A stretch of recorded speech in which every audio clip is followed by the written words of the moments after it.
तो बेटा आज हमारा जो टॉपिक है कल मैंने आप लोगों को हैलाइड करवाए थे नाइट्रोजन फैमिली के हैलाइड्स।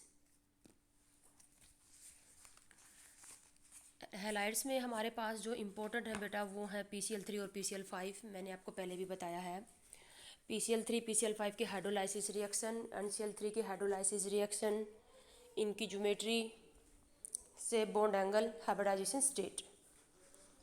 ठीक है, इसमें से क्वेश्चन बने थे कि NF3 हाइड्रोलाइज नहीं होता। NF3 हाइड्रोलाइज नहीं होता जबकि NCl3 हाइड्रोलाइज्ड होता है। क्या कारण है बताओ बच्चों मुझे।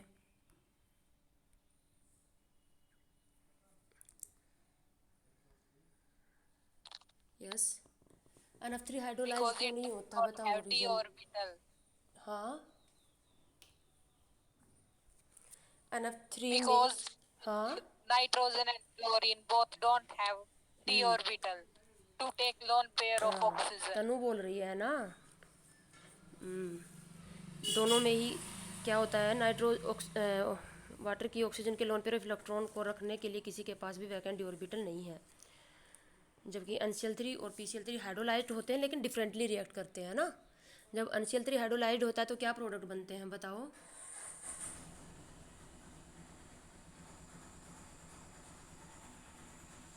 NH3HOC. NCl3 हाइड्रोलाइज्ड होगा तो अमोनिया बनेगी और एक तो NCl3 हाइड्रोलाइज्ड होगा और HOCl बनेगा, क्योंकि क्या होगा, क्लोरीन OH के साथ निकलेगा। वाटर ऑक्सीजन वाटर की जो ऑक्सीजन है वो अपने लोन पेयर ऑफ इलेक्ट्रॉन से बॉन्ड किसके साथ बनाएगी, क्लोरीन के साथ बनाएगी, इसलिए HOCl निकलेगा। तो जैसे क्लोरीन हटेगा उसके साथ क्या लग जाएगा, हाइड्रोजन लग जाएगा, तो अमोनिया बनेगी और HOCl बनेगा। जबकि PCl3 हाइड्रोलाइज्ड होगा तो क्या प्रोडक्ट बनेंगे। phosphorus acid and हाँ, ये HCl. बहुत इंपॉर्टेंट है। PCl3 की हाइड्रोलाइसिस और PCl5 की हाइड्रोलाइसिस रिएक्शन कंप्लीट करनी आती बेटा। ये PCl3 हाइड्रोलाइज्ड होगा तो वाटर के का जो OH बॉन्ड है वो फॉस्फोरस के साथ जुड़ेगा, इसलिए H3PO3 बनेगा, है ना। फॉस्फोरस एसिड H3PO3, इसकी प्रिपरेशन भी है। तो इसकी एक प्रिपरेशन तो यही है H3PO3 फॉस्फोरस के एसिड की। हो गए स्टार्ट। हम्म,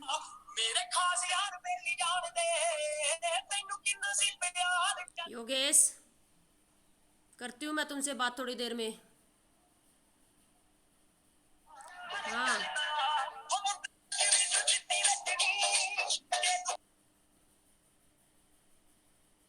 बदतमीज। ये योगेश तो आज पहली बार आया ना मीटिंग में, मैंने इसको पहले नहीं देखा कभी। ये बदतमीजी करने के लिए ही आया है।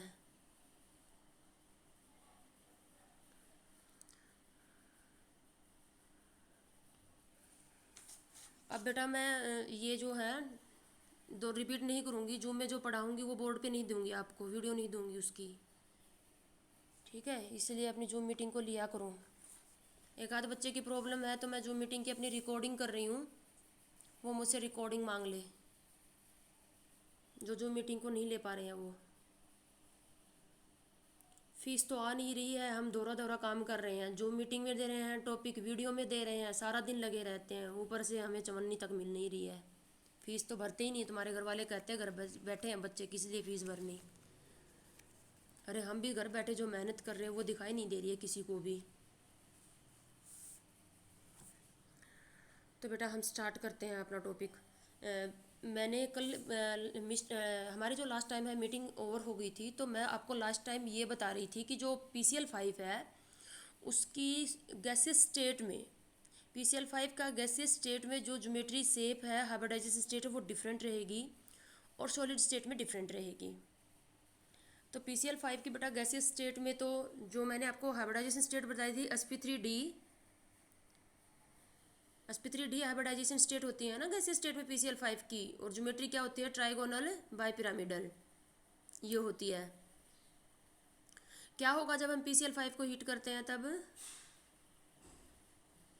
यस, बोलो। PCl3 क्लोरीन गैस निकल जाएगी मैम। यस, PCl3 बन जाएगा और क्लोरीन गैस निकल जाएगी। क्या कारण है क्लोरीन गैस निकलने का? मतलब PCl3 प्लस Cl2 में डिसोसिएट हो जाएगा ये। इसके डिसोसिएशन का क्या रीज़न है? क्योंकि मैम एक्सियल बॉन्ड्स की जो वो बॉन्ड लेंथ होती है वो हाँ, लंबी होती है और वो वीक भी होते हैं, दीपिका बोल रही इसलिए है वो टूट एक्सियल जाते हैं। बॉन्ड जो होते हैं वो वीक होते हैं, तो वीक होने की वजह से वो टूट जाते हैं, इसलिए क्लोरीन गैस निकल जाती है। तो बेटा अगर तुमसे सॉलिड स्टेट में PCl5 की अगर ज्योमेट्री या हाइब्रिडाइजेशन स्टेट पूछ ले, तो सॉलिड स्टेट में ये आयनिक फॉर्म में एग्जिस्ट करेगा PCl5। PCl5 जो होगा वो जैसे कि हमारे पास है PCl5 सॉलिड अगर तुम्हें दे दिया जाए और इसकी तुमसे हाइब्रिडाइजेशन स्टेट पूछ ली जाए या फिर इसकी ज्योमेट्री पूछ ली जाए, तो PCl5 क्या करते हैं, दो PCl5 मॉलिक्यूल आपस में मिलेंगे, तो एक तो बन जाएगा, एक Cl नेगेटिव आयन लेगा वो तो बन जाएगा PCl6 नेगेटिव, और एक जो Cl नेगेटिव आयन का लॉस करेगा वो क्या बन जाएगा, PCl4 पॉजिटिव। मतलब ये एग्जिस्ट करेगा PCl6 नेगेटिव, पहले PCl4 positive and PCl6 negative के फॉर्म में। इस तरह से आयन बना के रहेगा ये सॉलिड स्टेट में, PCl4 positive and PCl6 negative. ठीक है, तो ये जो होगा इसमें फॉस्फोरस की हाइब्रिडाइजेशन स्टेट होगी sp3, और ये जो कटायन जो होगा इसकी ज्योमेट्री होगी टेट्राहेड्रल। अच्छा, यहाँ पर फॉस्फोरस की हाइब्रिडाइजेशन स्टेट होगी sp3 6 है ना, तो क्या हो जाएगा sp3d2, और यहाँ पर यहाँ इस जो अनायन है उसकी जो ज्योमेट्री होगी वो होगी ऑक्टाहेड्रल। इस तरह से हो जाएगा। तो अगर तुमसे PCl5 की सॉलिड फॉर्म में ज्योमेट्री पूछे तो टेट्राहेड्रल कटायन की, ऑक्टाहेड्रल अनायन की, एग्जिस्ट करेगा आयनिक फॉर्म में। कारण ये है कि सॉलिड स्टेट में क्या होता है बेटा, मॉलिक्यूल क्लोज क्लोज होते हैं। PCl5 मॉलिक्यूल ज़्यादा क्लोज रहेंगे तो वो TBP फॉर्म में एग्जिस्ट नहीं करेगा, क्योंकि हमें पता है कि जो ट्राइगोनल बाई पिरामिडल ज्योमेट्री है वो अनसिमेट्रिकल है, तो अनसिमेट्रिकल फॉर्म में एग्जिस्ट नहीं कर सकता, क्योंकि सॉलिड स्टेट में तो पार्टिकल क्लोज होते हैं ना, मॉलिक्यूल काफ़ी क्लोज होते हैं, तो वो ट्राइगोनल बाई पिरामिडल एक अनसिमेट्रिकल फॉर्म है, उसके अंदर दो तरह के बॉन्ड हैं, तो PCl5 उस फॉर्म में नहीं एग्जिस्ट करता। इसलिए ये क्या करता है, अभी तो मैंने इसको एडमिट करवाया था, दोबारा से आ रहा है, तो इसीलिए एग्जिस्ट करेगा बेटा आयनिक फॉर्म में। तो कटायन की tetrahedral sp3 hybridisation state, anion octahedral sp3d2 hybridisation state रहेगी। अच्छा, ये जो पेंटा हेलाइड है बेटा, ये पेंटा हेलाइड जैसे कि PCl5 ही क्या कर रहा है, वैकेंट डी ऑर्बिटल तो अवेलेबल है ना इसके पास, तो ये Cl नेगेटिव आयन के साथ मिलकर क्या बना लेगा, PCl6 नेगेटिव आयन। देखो यहाँ पर फॉस्फोरस की वैलेंसी 6 होगी, 6 बॉन्ड बना लिए इसने। देखो जो फॉस्फोरस की अगर हम देखते हैं इलेक्ट्रॉनिक कॉन्फ़िगरेशन,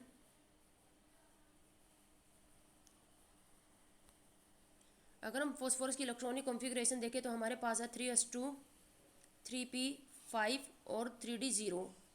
ठीक है, 3s2 p ऑर्बिटल जो है हमारे पास इस तरह से हैं, ये 5 इलेक्ट्रॉन भरे हुए हैं, और जो 5d ऑर्बिटल हैं,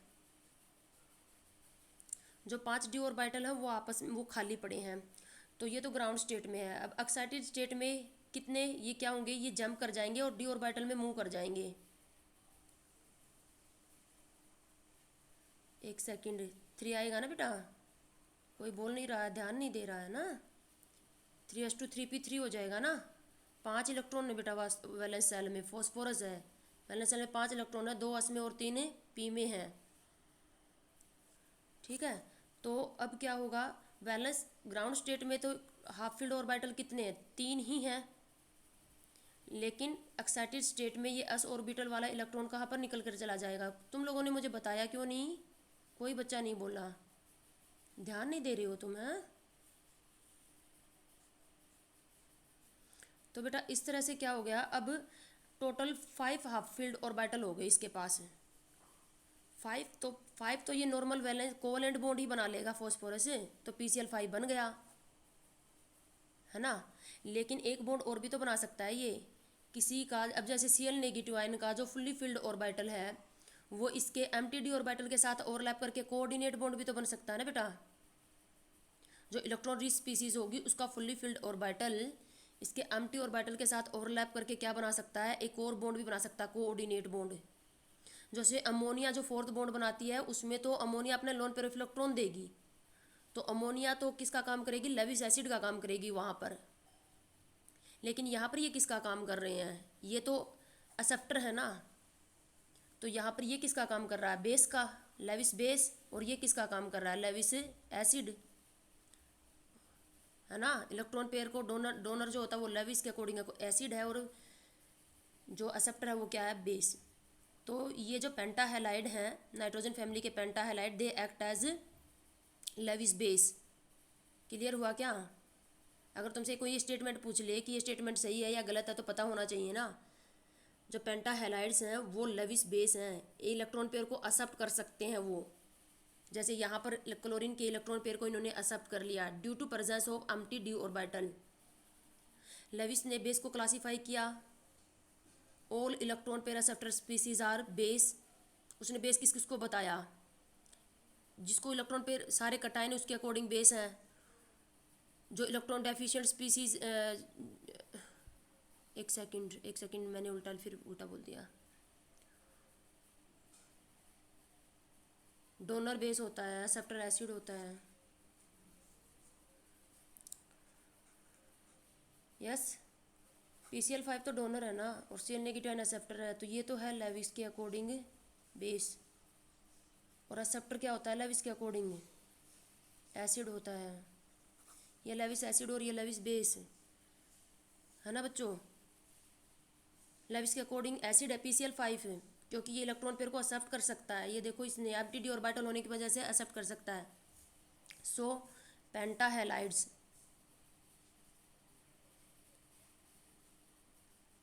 पेंटा halides of PCl, penta halides of nitrogen, penta halides of elements of nitrogen family act as Lewis acid due to presence of empty d orbital।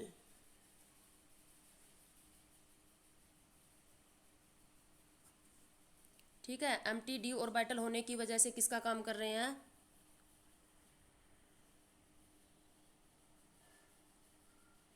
ये रिलेम 3 कौन एडमिट हो रहा है, लेविस एसिड का काम करेंगे। गलती से बोला था।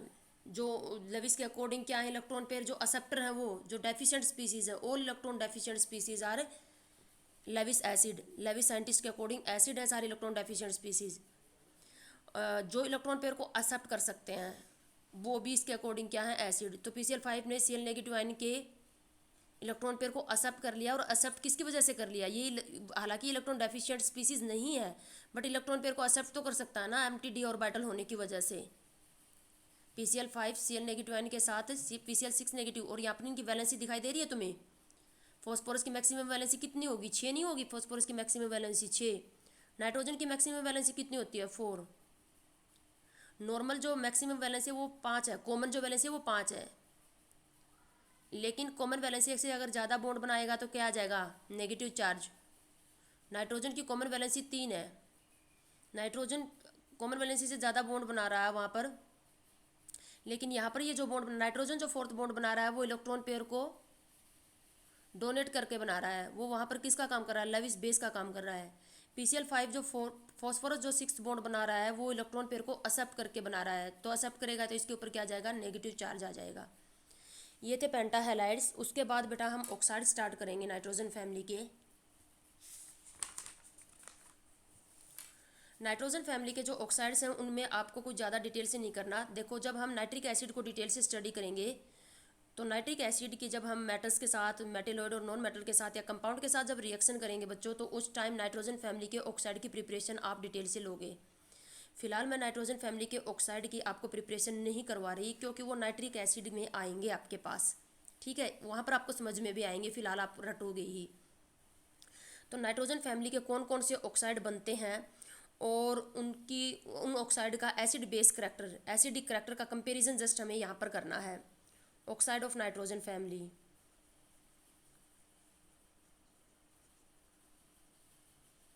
अब ऑक्सीजन से बेटा ये लेस इलेक्ट्रोनेगेटिव है, तो ऑक्सीजन के साथ जब ये बॉन्ड बनाएंगे तो इनके ऊपर तो पॉजिटिव चार्ज आएगा, और पॉजिटिव ऑक्सीडेशन स्टेट इनकी या तो +3 है कॉमन, या कौन सी है +5। तो +3 और +5 ऑक्सीडेशन स्टेट के ये ऑक्साइड बनाएंगे। अब +3 ऑक्सीडेशन जनरली नाइट्रोजन की तो बेटा देखो, नाइट्रोजन जो है वो तो क्या करती है, -3 से लेकर +5 तक सारी ऑक्सीडेशन स्टेट शो करता है, -3 से +5 तक, ठीक है। तो यानी कि माइनस ऑक्सीडेशन स्टेट तो नाइट्रोजन ऑक्सीजन के साथ शो करेगा नहीं, क्योंकि ऑक्सीजन क्या है, नाइट्रोजन से ज़्यादा इलेक्ट्रोनेगेटिव है।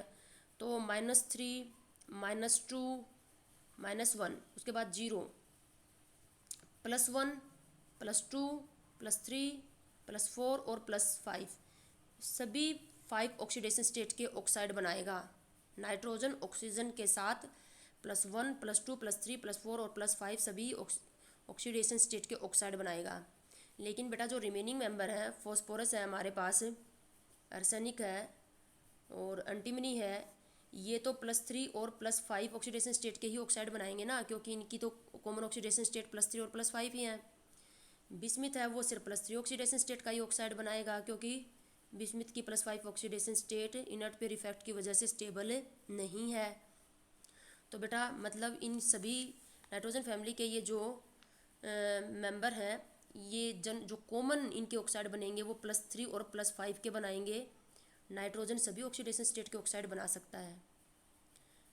तो जैसे मैं नाइट्रोजन के ऑक्साइड लिखूं, जो हमारे पास है N2O, यस बताओ नाइट्रोजन की ऑक्सीडेशन स्टेट N2O में, ऑक्सीजन तो हमेशा -2 रखेगी ना, ऑक्सीजन -2 रखेगी, तो दो नाइट्रोजन ने क्या किया, एक एक इलेक्ट्रॉन दे दिया, तो +1, NO -2 और +2, यस, +1, +2, +3 ऑक्सीडेशन स्टेट का ऑक्साइड N2O3, +4 ऑक्सीडेशन स्टेट का कंपाउंड जो है वो NO2 का ही डाइमर है बेटा। NO2 अभी भी ये क्वेश्चन अगर मैं स्किप कर जाऊँ तो एक बार ध्यान रखना, बहुत इंपॉर्टेंट क्वेश्चन है। N2 डाइमराइज करती है, क्यों करती है, बहुत इंपॉर्टेंट क्वेश्चन है। NO2 का ही डाइमर है N2O4, तो चाहे NO2 बोलो या N2O4, ऑक्सीडेशन स्टेट क्या रहेगी बेटा, +4 रहेगी ना, +4 ऑक्सीडेशन स्टेट, और N2O5 +5। तो बेटा नाइट्रोजन फैमिली के ये जो ऑक्साइड है, बच्चों सुन रहे हो, दिख रहा है तुम्हें मेरा ये पेज दिखाई दे रहा है? Yes ma'am. अच्छा ठीक है। तो बेटा नाइट्रोजन तो +1, +2, +3, +4 और +5 ऑक्साइड ऑक्सीडेशन स्टेट के सारे ऑक्साइड बनाती है। ऑक्सीडेशन स्टेट तो स्टेबल है नाइट्रोजन की +5, HNO3 में भी नाइट्रोजन की ऑक्सीडेशन स्टेट नाइट्रेट आयन में +5 है, बहुत ही स्टेबल एसिड है नाइट्रोजन का, नाइट्रिक एसिड आपको पता है, बस वैलेंसी 5 नहीं है। तो बेटा देखो इसको क्या बोलोगे, नाइट्रस ऑक्साइड, इसको नाइट्रिक ऑक्साइड। आपको पता है लोअर ऑक्सीडेशन स्टेट के पीछे अस लगता है, nitrous oxide, nitric oxide, nitrogen tri oxide, nitrogen di oxide और nitrogen penta oxide. Di nitrogen penta oxide भी बोल सकते हो, डाई नाइट्रोजन टेट्रा ऑक्साइड बोल सकते हो, या नाइट्रोजन ऑक्साइड भी, नाइट्रोजन डाई ऑक्साइड भी बोल सकते हो, ठीक है। तो ये है नाइट्रोजन के ऑक्साइड। आपको पता है कि ऑक्साइड की जो एसिडिक स्ट्रेंथ होती है, एसिडिक स्ट्रेंथ,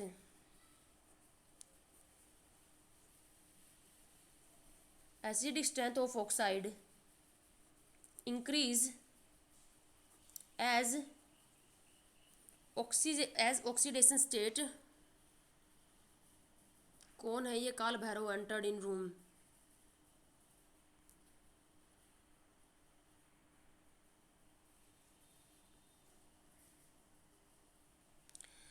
तो बेटा acidic strength of oxide increase as oxidation state, पता होगा आपको बात, oxidation state of central atom oxidation state of central atom increase.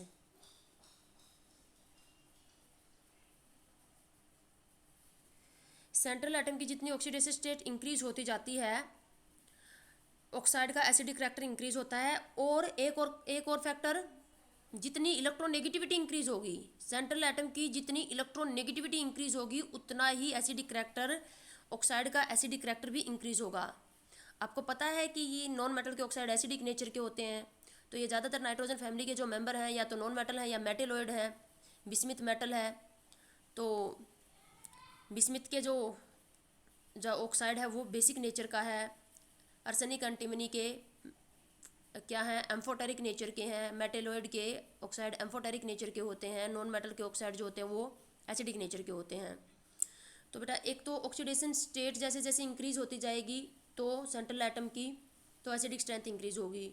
और दूसरा इलेक्ट्रोनेगेटिविटी, जितनी इलेक्ट्रोनेगेटिविटी इंक्रीज होगी सेंट्रल एटम की, उतनी ही क्या होती जाएगी, एसिडिक स्ट्रेंथ भी इंक्रीज होती जाएगी। ठीक है, ये दो बातें आपको याद रखनी है, इन्हीं से आप कंपैरिजन कर लोगे। अब तुम मुझे बताओ ये नाइट्रोजन फैमिली के ये जो ऑक्साइड हैं, इनकी एसिडिक स्ट्रेंथ का क्या होगा। जब हम लेफ्ट टू राइट चल रहे हैं, नाइट्रस ऑक्साइड से N2O5 की तरफ चल रहे हैं, नाइट्रोजन पेंटाऑक्साइड की तरफ, तो एसिडिक स्ट्रेंथ क्या होगी, ऑक्सीडेशन स्टेट क्या होगी, इंक्रीज हो रही है, तो एसिडिक स्ट्रेंथ भी इंक्रीज होगी। ठीक है, तो बेटा ये जो ऑक्साइड है यह है न्यूट्रल। तुमसे अगर पूछ लिया जाए कुछ नॉन मेटल के ऑक्साइड न्यूट्रल हैं, कौन कौन से, एक तो जैसे कि हाइड्रोजन का ही ऑक्साइड है वाटर, बेटा आपको पता ही है न्यूट्रल है। और N2 और NO नाइट्रोजन के और कार्बन मोनोऑक्साइड, ये न्यूट्रल ऑक्साइड है, आप लोगों को पता होगा। नॉन मेटल का ऑक्साइड है, लेकिन ये नॉन मेटल के जो ऑक्साइड हैं इसमें सेंट्रल एटम की ऑक्सीडेशन स्टेट लो होने की वजह से ये न्यूट्रल होते हैं। ये ऑक्साइड भी न्यूट्रल है बेटा। पहले दो ऑक्साइड +1 और +2 ऑक्सीडेशन स्टेट के ये जो ऑक्साइड है ये न्यूट्रल है नाइट्रोजन के, nitrous oxide and nitric oxide. फिर ये होंगे एसिडिक, ये तीनों ही एसिडिक है, लेकिन एसिडिक स्ट्रेंथ क्या होती जाएगी, इंक्रीज होती जाएगी। N2O3 से ज़्यादा एसिडिक, N2O4, NO2 भी एसिडिक ऑक्साइड है, आपको पता है। वाटर के साथ क्या बनाता है NO2, NO2 गैस को वाटर में डिजोल्व करते हैं तो कौन सा एसिड बनता है, नाइट्रस एसिड और नाइट्रिक एसिड दोनों बनते हैं। और N2O5 को वाटर में डिजोल्व करते हैं तो नाइट्रिक एसिड बनता है, ये हम बाद में डिस्कस करेंगे। ठीक है, नॉन मेटल के ऑक्साइड वाटर के साथ एसिड बनाते हैं, आप लोगों को पता है, और वो एसिड ही फिर आयनाइज होकर H पॉजिटिव आयन रिलीज करता है।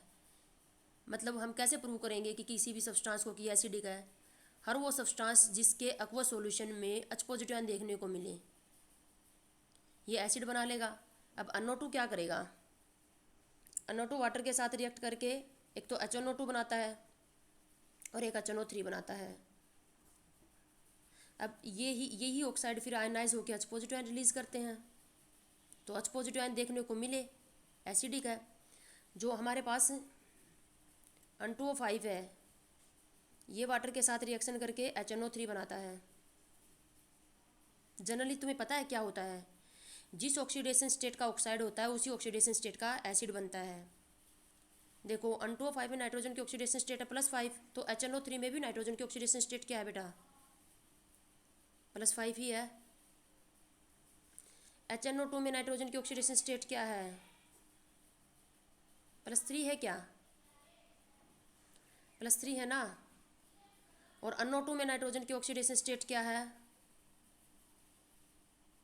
बोल ही नहीं रहे हो तुम, पता नहीं कहाँ सो गई। HNO2 में +4, यस +4 है। तो यहाँ पर क्या हुआ, जिस ऑक्सीडेशन स्टेट का ऑक्साइड होता है उसी ऑक्सीडेशन स्टेट का वो एसिड बनाता वाटर के साथ रिएक्शन करके। लेकिन यहाँ पर क्या हुआ, अब नाइट्रोजन का +4 ऑक्सीडेशन स्टेट का तो कोई ऑक्साइड था नहीं, इसीलिए इसने दोनों बना दिए, एक +3 का बना दिया और एक क्या बना दिया, +5 का बना दिया। ठीक है, अब जो N2O3 है, N2O3 उसमें नाइट्रोजन की ऑक्सीडेशन स्टेट +3 है, तो ये वाटर के साथ रिएक्शन करके सिर्फ कौन सा एसिड बना लेगा, HNO2 +3 ऑक्सीडेशन स्टेट का बना लेगा। इसीलिए हम ये कहेंगे कि जो N2O3 है वो HNO2 का अनहाइड्राइड है, नाइट्रस एसिड का अनहाइड्राइड है N2O3, और N2O5 किसका अनहाइड्राइड है, HNO3 का। मतलब HNO3 को जब तुम हीट करोगे तो ये वापस रिवर्स हो जाएगी रिएक्शन, N2O5 बन जाएगा, वाटर निकल जाएगा। इसलिए N2O5 nitrogen pentoxide is anhydride of which acid, nitric acid, and N2O3 nitrogen trioxide is anhydride of nitrous acid. Important reaction है बेटा तीनों। N2O3 की वाटर के साथ रिएक्शन, NO2 की वाटर के साथ, N2O5 की वाटर के साथ रिएक्शन। यस, क्लियर हुई क्या रिएक्शन? ठीक है। Yes ma'am. अब आ जाते हैं हम फॉस्फोरस के ऑक्साइड, जो दूसरी फैमिली के जो ऑक्साइड हैं, ये बनाएंगे M2O3, जो रिमेनिंग मेंबर है फॉस्फोरस अर्सेनिक एंटीमनी, M2O3 और M2O5 के ऑक्साइड बनाएंगे बेटा। जैसे कि P2O3 बन गया, P2O5 बन गया। लेकिन बच्चों P2O3 अलोन एग्जिस्ट नहीं करता, ये डायमरिक फॉर्म में एग्जिस्ट करता है। इसके दो मॉलिक्यूल जुड़ेंगे आपस में और दो मॉलिक्यूल जुड़ के क्या बना लेंगे, P4O6। हम इसको रीड तो करेंगे फॉस्फोरस ट्राईऑक्साइड ही, इसको हमेशा क्या रीड किया जाता है बेटा, फॉस्फोरस ट्राईऑक्साइड। फॉस्फोरस ट्राईऑक्साइड क्यों रीड किया जाता है, क्योंकि फॉस्फोरस ट्राईऑक्साइड का ही डायमरिक फॉर्म है ये, दो मॉलिक्यूल ने जुड़कर P4O6 बना रखा है, इसीलिए इसको फॉस्फोरस हेक्साऑक्साइड नहीं बोला जाता। क्या बोला जाएगा, फॉस्फोरस ट्राईऑक्साइड। फॉस्फोरस ट्राईऑक्साइड, आपको पता है कि फॉस्फोरस क्या करती है, पी पाई मल्टीपल बॉन्ड तो बना नहीं सकती, तो अपनी वैलेंसी को कंप्लीट करने के लिए क्या करती है, ये फॉस्फोरस आपस में जुड़ जाते हैं दो मॉलिक्यूल के, और साइक्लिक फॉर्म में एग्जिस्ट करता है, यानी कि P4O6 की फॉर्म में एग्जिस्ट करता है वैलेंसी कंप्लीट करने के लिए।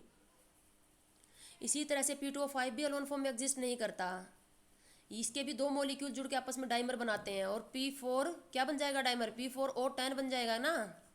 तो इसको रीड तो हम क्या करेंगे, फॉस्फोरस पेंटाऑक्साइड ही।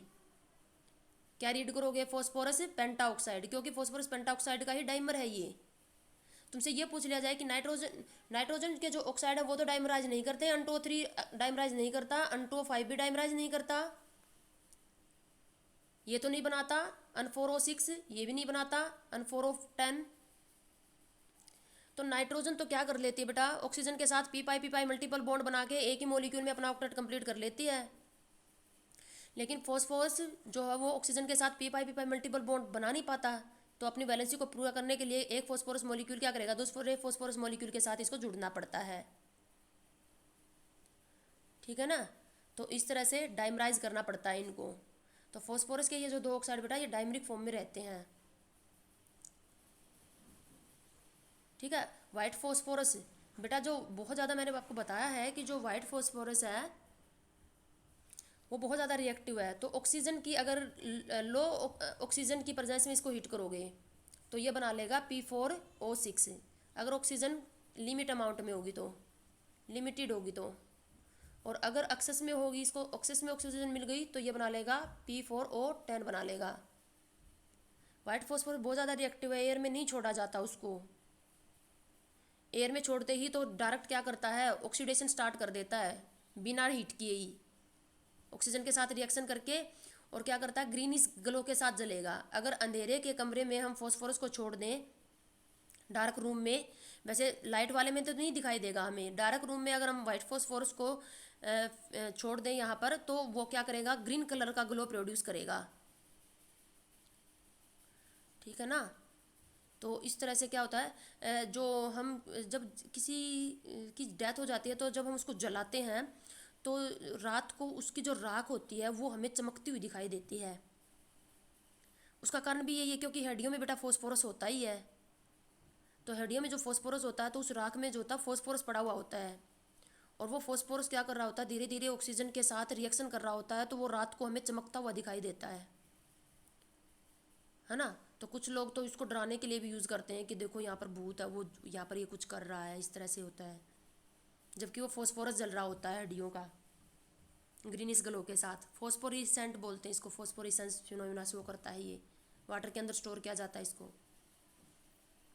मीटिंग और होने वाली है। अच्छा, फॉस्फोरस, अब तुमसे अगर मैं एसिडिक स्ट्रेंथ का कंपैरिजन करवाऊँ यहाँ पर, तुम मुझे बताओ P4O6 और P4O10 में से मोर एसिडिक कौन है और क्यों? कौन सा ऑक्साइड फॉस्फोरस का मोर एसिडिक है? ऑक्सीडेशन स्टेट, बच्चे कहाँ गए, सो गए क्या? ऑक्सीडेशन स्टेट तो +3 और +5 ही है ना, तो +5 ऑक्सीडेशन स्टेट का ऑक्साइड क्या होगा? ज़्यादा एसिडिक होगा। अब मैं कंपैरिजन करूँ N2O3 और P4O6 में, बताओ which one is more acidic? Oxidation state nitrogen की +3 है, फॉस्फोरस की भी +3 है। अब ऑक्सीडेशन स्टेट सेम है, लेकिन इलेक्ट्रोनेगेटिविटी नाइट्रोजन की आई है। यस बेटा, इलेक्ट्रोनेगेटिविटी जिसकी ज़्यादा होगी वो क्या होगा? मोर एसिडिक होगा। कर लोगे ना कंपैरिजन एसिडिक स्ट्रेंथ का? अब तुमसे पूछ लिया जाए कि बिस्मिथ Bi2O3 तो बना लेता है, बिस्मिथ तो +3 ऑक्सीडेशन स्टेट का ही ऑक्साइड बनाएगा। Bi2O5 बिस्मिथ नहीं बना पाएगा, क्योंकि +5 ऑक्सीडेशन स्टेट में ये स्टेबल नहीं है। अब एक और इम्पोर्टेंट क्वेश्चन रह गया जो मुझे आपको बताना है, NO2 डाइमराइज क्यों करता है? पता भी होगा तुम लोगों को NO2 डाइमराइज क्यों करता है, लेविस में ही पढ़ लेते हैं हम, ये तो लेविस स्ट्रक्चर में ही। ओड इलेक्ट्रॉन स्पीसीज है ना NO2। अगर नाइट्रोजन का हम लेविस स्ट्रक्चर देखें तो नाइट्रोजन ओड इलेक्ट्रॉन स्पीसीज है। देखो 6 और 6 12 और 5 इसके 17 इलेक्ट्रॉन है इसके पास, 17 इलेक्ट्रॉन रखने वाली स्पीसीज। टोटल वैलेंस इलेक्ट्रॉन 17 है, तो 17 इलेक्ट्रॉन रखने वाली स्पीसीज ओड इलेक्ट्रॉन है। तो अगर हम NO2 का स्ट्रक्चर देखते हैं यहाँ पर, तो NO2 का इस टाइप का स्ट्रक्चर होता है, O नेगेटिव अन पॉजिटिव, ये स्ट्रक्चर होता है NO2 का। और इसके पास क्या होता है, या ऐसे भी कर सकते हो तुम, ये कोऑर्डिनेट बॉन्ड बना लो, ऐसे कोऑर्डिनेट बॉन्ड भी बना सकते हो। तो इसके पास एक ओड इलेक्ट्रॉन रह गया। तो ओड इलेक्ट्रॉन होने की वजह से क्या करते हैं, नाइट्रोजन के 2 मॉलिक्यूल जुड़ेंगे आपस में। इसका ऑक्टेट कंप्लीट नहीं है, इलेक्ट्रॉन गिन सकते हो तुम इसके पास कितने हैं। तो इसका ऑक्टेट कंप्लीट नहीं है, इसके ऊपर पॉजिटिव और इसके ऊपर मैं नेगेटिव भी लगा सकती हूँ। पॉजिटिव नेगेटिव लगा लो, चाहे चाहे कोऑर्डिनेट बॉन्ड बना लो। कोऑर्डिनेट बॉन्ड को ख़त्म करके जब कोवेलेंट बनाते हो तो पॉजिटिव नेगेटिव आ जाता है। डोनर जो होता है उसके ऊपर पॉजिटिव, एक्सेप्टर के ऊपर क्या आ जाता है, नेगेटिव। तो बेटा इसके पास टोटल वैलेंस इलेक्ट्रॉन 2 4 6 और 1 7 ही हैं, देख रहे हो तुम, 7 ही इलेक्ट्रॉन है इसके पास, 2 4 6 और 1 7। तो NO2 के 2 मॉलिक्यूल आपस में जुड़ जाएंगे बच्चों अपना ऑक्टेट कंप्लीट करने के लिए। ये आपस में क्या करेंगे, एक एक इलेक्ट्रॉन की शेयरिंग कर लेंगे। और क्या एग्जिस्ट, किसकी फॉर्म में एग्जिस्ट करेगा, ये N2O4 की फॉर्म में एग्जिस्ट करेगा। Why NO2 dimerise? Due to presence of 7 electron it has tendency to dimerise. Odd electron species है ये। सेंट्रल एटम नाइट्रोजन के पास वैलेंस शेल में 7 इलेक्ट्रॉन थे, तो ऑक्टेट कंप्लीट करने के लिए तुरंत 2 मॉलिक्यूल आपस में जुड़ गए और N2 फॉर्म में एग्जिस्ट कर गया। ये है NO2 के डाइमराइज होने का कारण। ठीक है, तो ख़त्म हो रही है हमारी मीटिंग। आज की मीटिंग में हमने इतना ही पढ़ा।